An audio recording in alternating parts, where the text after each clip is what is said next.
9 for year 13 physics, and this lesson is on inductors and self-inductance. When a coil is connected to a power supply and the switch is closed, there will be an increasing current and hence an increasing flux within the coil. This change in flux will induce a voltage that's also called back EMF or induced EMF within the same coil that opposes the buildup of current. This property is called self-inductance and the symbol is L. Now, here's the diagram.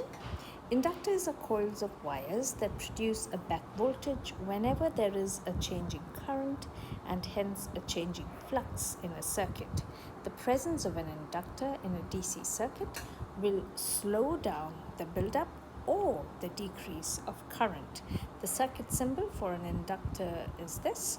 Now, that's your inductor.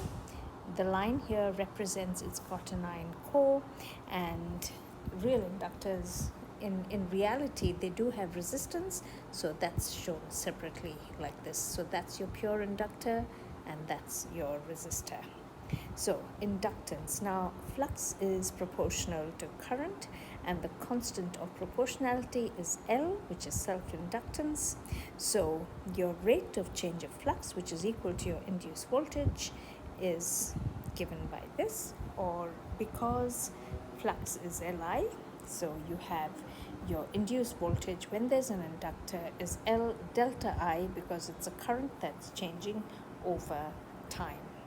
Now, self-inductance and circuit voltage.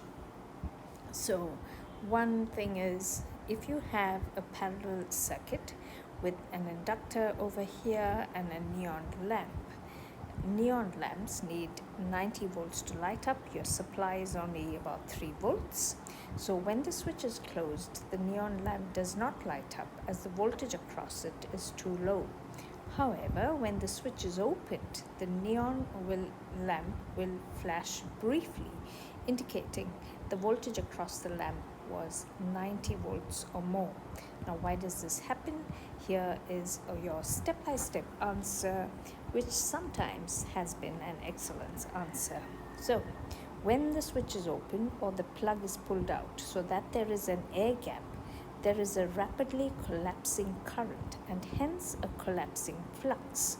This happens very quickly, so the rate of change of flux is very high and the time constant is very small or very short.